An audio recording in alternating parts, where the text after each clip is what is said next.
అందరికీ నమస్తే. Welcome to TR TV. నేను మీ తిరుపతి. తెలంగాణ ప్రభుత్వానికి, ముఖ్యంగా తెలంగాణ ముఖ్యమంత్రి రేవంత్ రెడ్డికి, అట్లనే స్పీకర్ సార్కి, ముగ్గురికి సుప్రీంకోర్టు భారీ షాక్ ఇచ్చినటువంటి పరిస్థితి. ఈ షాక్ తోటి స్పీకర్ సార్ ఏం చేయాలో అర్థం కానటువంటి సిచ్యువేషన్లో ఉన్నాడు. ఇప్పుడు స్పీకర్ సార్కి వేరే ఆప్షన్ కనబడతలేదు. ఎట్టి పరిస్థితులలో ఒకటి లేదా ఇద్దరు ఎమ్మెల్యేల పైన అనర్హత వేటు వేయాల్సిందే. ఇద్దరు ఎమ్మెల్యేలను సస్పెండ్ చేసేటటువంటి ఆలోచనలో స్పీకర్ ఉన్నట్టుగా కొంత వినబడుతున్నటువంటి వార్త. సుప్రీంకోర్టు పార్టీ మారినటువంటి ఎమ్మెల్యేలకు సంబంధించినటువంటి వ్యవహారంలో కీలక వ్యాఖ్యలు చేసినటువంటి పరిస్థితి. ఈ వ్యాఖ్యలతోటి కాంగ్రెస్ ప్రభుత్వానికి ఏం చేయాలో అర్థమైతలేదు. ముఖ్యమంత్రి రేవంత్ రెడ్డి చాలా లైట్ తీసుకున్నాడు. ఏం కాదు, పార్టీ మారినటువంటి ఎమ్మెల్యేలను మేము కాపాడుకుంటాం, పెద్ద ఇబ్బంది లేదని చెప్పి రేవంత్ రెడ్డి రకరకాలుగా మాట్లాడేటటువంటి కార్యక్రమం చేసిండు. ఆఖరికి అసెంబ్లీలో రేవంత్ రెడ్డి మాట్లాడినటువంటి మాటలు మీరు విన్నారు. ఏమవుతుంది అధ్యక్ష, ఏమైనా ఇబ్బంది అవుతుందా అధ్యక్ష? అప్పట్లో మరి బీఆర్ఎస్ గవర్నమెంట్ ఉన్నప్పుడు కాంగ్రెస్ నుండి బీఆర్ఎస్లోకి పోయారు కదా అధ్యక్ష. అప్పుడు ఉప ఎన్నికలు వచ్చినాయి అధ్యక్ష. అప్పుడు రానటువంటి ఉప ఎన్నికలు ఇప్పుడు ఎట్లా వస్తాయి అధ్యక్ష? రానేరావు అధ్యక్ష అని చెప్పి రేవంత్ రెడ్డి ఆయన గతంలో మాట్లాడినటువంటి మాటలు కూడా సోషల్ మీడియాలో విపరీతంగా వైరల్ అయినాయి. అంటే కోర్టులో కేసు ఉన్నప్పటికీ రేవంత్ రెడ్డి ఏం కాదు అని చెప్పి మాట్లాడినప్పుడు సుప్రీంకోర్టు చెప్పినారు, కోర్టులో కేసులు ఉన్నప్పుడు ఏం కాదు అని చెప్పి నువ్వు ఎట్లా చెప్తావు? నువ్వు ముఖ్యమంత్రి హోదాలో ఉన్నటువంటి వ్యక్తివి, ఏం మాట్లాడాలో తెలియదా?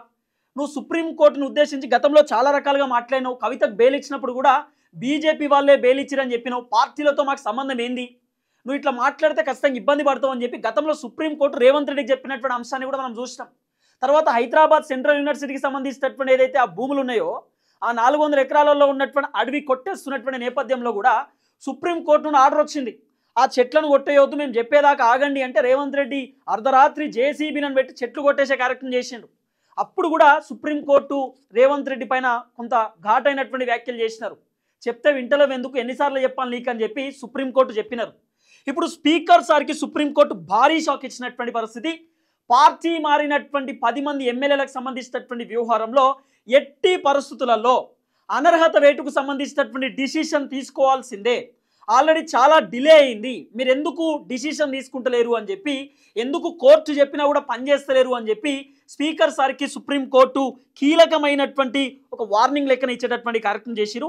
అసలు ఏం జరిగిందనేది డెప్త్గా మాట్లాడుకునేటటువంటి కార్యక్రమం చేద్దాం. అంతకంటే ముందు ఏ ఎమ్మెల్యేలు కాంగ్రెస్లోకి వచ్చారు, వీళ్ళు గెలిచినటువంటి పార్టీ ఏది, జనాలు వీళ్ళని ఎట్లా గెలిపించారు అనేది ఒకసారి మనం బ్రీఫ్గా మాట్లాడుకునే కార్యక్రమం చేస్తే, దానం నాగేందర్ ఖైరతాబాద్కి సంబంధించినటువంటి ఎమ్మెల్యే, కడియం శ్రీహరి స్టేషన్ గన్పూర్కి సంబంధించినటువంటి ఎమ్మెల్యే, కాలయాదయ్య చేవెళ్ళ, తర్వాత పోచారం శ్రీనివాసరెడ్డి బాన్సువాడ, ప్రకాష్ గౌడ్ రాజేందర్ నగర్, తెల్లం వెంకట్రావు భద్రాచలం, బండ్ల కృష్ణమోహన్ రెడ్డి గద్వాల్, గూడెం మైపాల్ రెడ్డి పడాన్ చెరువు, తర్వాత సంజయ్ కుమార్ జగిత్యాల, అరకెపూడి గాంధీ షేర్లింగంపల్లి. ఈ 10 మంది ఎమ్మెల్యేలు అన్ని గాలికిడిచి పెట్టారు. జనాలేమో బీఆర్ఎస్ పార్టీకి ఓట్లేసి, బీఆర్ఎస్ పార్టీ కావాలని చెప్పి ఓట్లేసి గెలిపిస్తే, వీళ్ళు గెలిచినటువంటి 10 మంది సుధపూసలు కూడా వీళ్ళు గెలిచింది బీఆర్ఎస్ పార్టీలకి వెళ్ళే. బీఆర్ఎస్ పార్టీ బీఫామ్ పైన, కారు గుర్తు పైన గెలిచినటువంటి ఎమ్మెల్యేలు సిగ్గుశరమాన్ని గాలికిడిచిపెట్టి ఈరోజు కాంగ్రెస్ పార్టీలో పదవిని ఎంజాయ్ చేసేటటువంటి కార్యక్రమం చేస్తున్నారు. ఇది నేను చెప్తున్న మాట కాదు, తెలంగాణ సమాజం చెప్తున్న మాట. మేము గెలిపించింది ఒక పార్టీ, వీళ్ళు ఉన్నది ఒక పార్టీ, బుద్ధి ఉండాలి కదా ఎమ్మెల్యేలకు ఏమన్నా అని చెప్పి జనాలే తిడుతున్నారు. ఇప్పుడు ఈ ఎమ్మెల్యేలు మళ్ళీ పోటీ చేస్తే గెలిచే అవకాశాలు ఉండొచ్చా? అది మీ ఊహకేదో వదిలేస్తున్నది, జనాలకు కూడా తెలుసు గెలుస్తారా ఓడిపోతారా అని చెప్పి. అసలు ఏమైంది, సుప్రీంకోర్టులో ఏం జరిగింది అనేది మనం బ్రీఫ్గా డిస్కస్ చేద్దాం. బీఆర్ఎస్ పార్టీకి సంబంధించినటువంటి లీడర్లు సుప్రీంకోర్టులో ఒక పిటిషన్ దాఖలు చేశారు.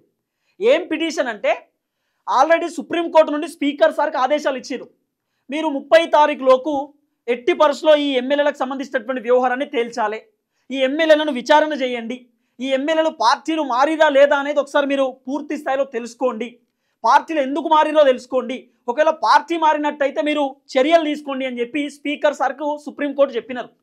స్పీకర్ సార్ ఏం చేసిండు, గడం ప్రసాద్ గారు దాదాపు 4 ఎమ్మెల్యేలను పిలిపించుకున్నాడు, మాట్లాడిండు. మరో 4 ఎమ్మెల్యేలను పిలిపించుకొని మాట్లాడిండు.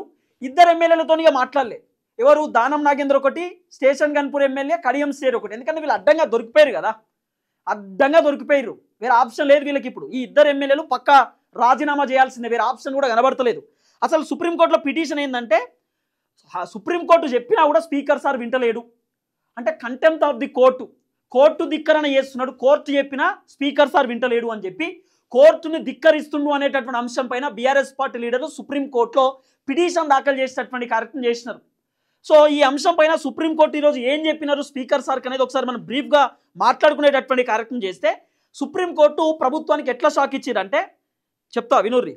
Telangana assembly speaker new year ఎక్కడ జరుపుకోవాలో ఆయనే నిర్ణయించుకోవాలి. ఈ అంశము సుప్రీంకోర్టు చెప్తున్నటువంటి మాట. తెలంగాణ అసెంబ్లీకి సంబంధించినటువంటి స్పీకర్ గడ్డం ప్రసాద్ సారు న్యూ ఇయర్ ఎక్కడ సెలబ్రేషన్ చేసుకోవాలనేది ఆయనే నిర్ణయించుకోవాలని చెప్తున్నారు. ఎవరు? సుప్రీంకోర్టు చెప్తున్నటువంటి మాట. అంటే దీంట్లో సారాంశం ఏంది, ఏం చెప్తున్నారు అంటే, speaker sir new year celebration బయట చేసుకోవాలన్నా జైల్లో చేసుకోవాలన్నా ఆయనే నిర్ణయించుకోవాలి.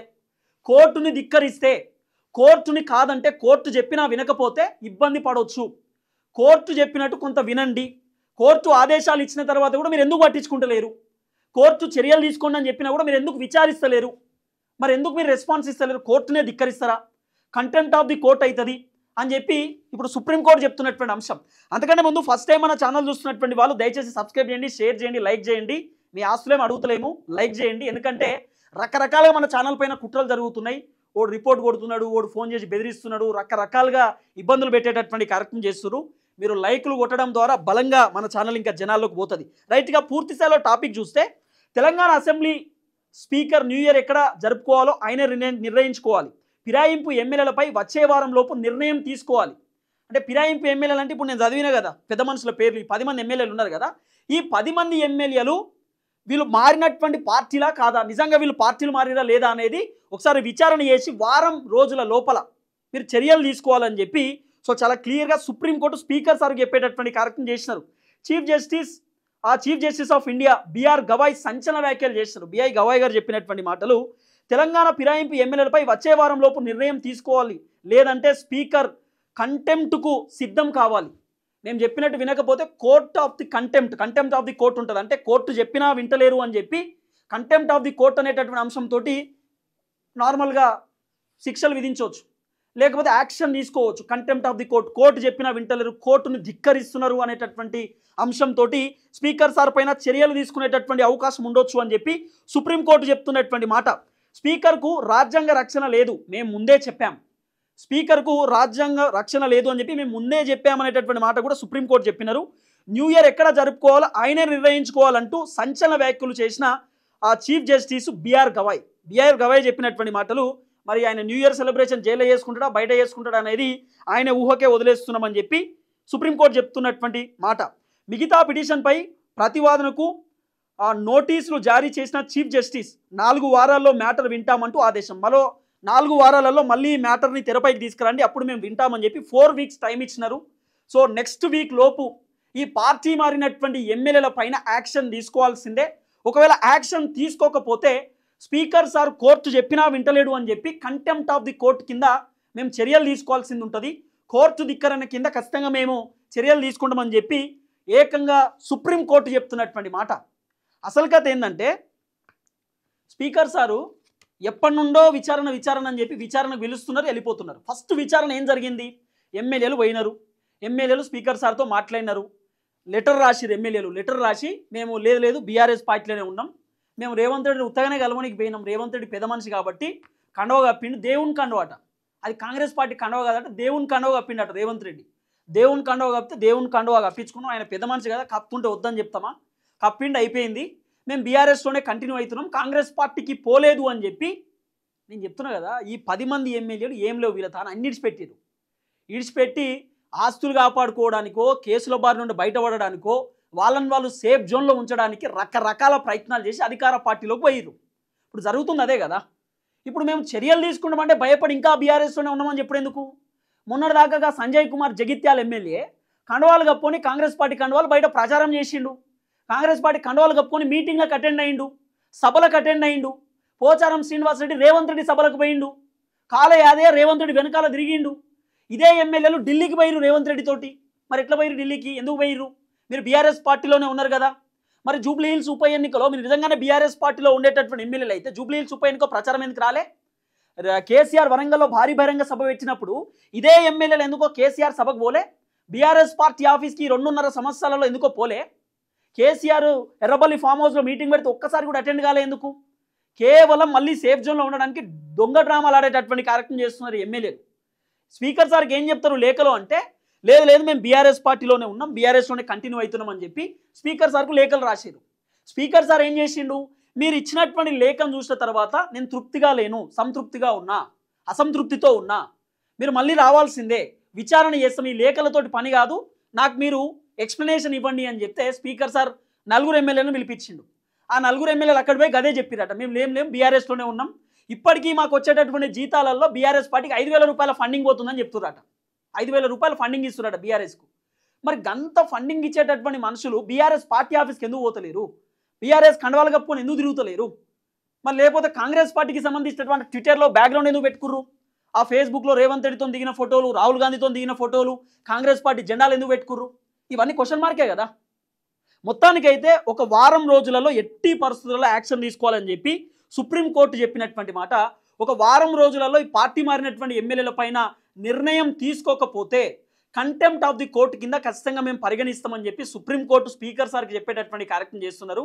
ఇక రేవంత్ అన్న అయితే ఏం కాదు, మేము చూసుకుంటాం, మేము ఉన్నాం కదా, మీరు ఎందుకు ఇబ్బంది పడుతున్నారు అని చెప్పి స్పీకర్లకు చెప్పుడు, ఆ ఎమ్మెల్యేలకు చెప్పుడు. స్పీకర్ సార్ కూడా చెప్పే ఉంటాడు, ఏమవుతుంది సార్ ఏం కాదని చెప్పిండేమో రేవంత్ అన్న ఏమని చెప్తే. ఇక రకరకాలుగా మాట్లాడేటటువంటి కార్యక్రమం చేసిండు. తర్వాత ఇదే పార్టీ మారినటువంటి ఎమ్మెల్యేలు మంత్రులను కలిసిరట. ఈ ఎమ్మెల్యేలను పొంగులేటి శ్రీనివాసరెడ్డి కాపాడుకుంటూ వచ్చిండు. లేకపోతే ఈ ఎమ్మెల్యేలు ఆయనత గోడ మీద బలి లెక్కనే కదా, ఎట్టెత్తుంటే అది దునకాలి, అదే బ్యాచ్ కదా వీళ్ళంతా, జంపింగ్ జపాంగ్ బ్యాచే కదా ఎమ్మెల్యేలు. ఆయనతో గోడ మీద కూర్చొని కేసీఆర్ వెళ్తాడా, రేవంత్ రెడ్డి వెళ్తాడా, గదే పని. వీళ్ళకి ఏం పని ఉంటుంది? ఒకవేళ పొంగులేటి శ్రీనివాసరెడ్డి ఎమ్మెల్యేలను కనుక కాపాడుకుంటూ రాకపోతే ఈ 10 మంది ఎమ్మెల్యేలు ఎప్పుడో మళ్ళీ బీఆర్ఎస్కి పోతుండే. ఆల్రెడీ ఈ 10 మంది ఎమ్మెల్యేలలో దాదాపు 2-3 ఎమ్మెల్యేలు కేటీఆర్లో ఉన్నారట, బతలాడుతున్నారట కేటీఆర్ను. రకరకాలుగా పాడి కౌశిక్ రెడ్డిని బీఆర్ఎస్ పార్టీ వాళ్ళని అడుగుతున్నారట, సార్ మళ్ళీ మేము బీఆర్ఎస్లోకి వస్తాం, తెలుసో తెలియకనో కాంగ్రెస్లోకి పోయినాం, మమ్మల్ని మందించండి, మేము మళ్ళీ వస్తాం సార్ తీసుకోండి అని చెప్పి ఇదే పార్టీ మారినటువంటి ఎమ్మెల్యేలు కొంత బీఆర్ఎస్ వాళ్ళతో మాట్లాడుతున్నారు అనేది కొంత వినబడుతున్నటువంటి చర్చ. ఏది ఏమైనా వారం రోజులలో నిర్ణయం తీసుకురా స్పీకర్ సార్ అనేది చూడాలి.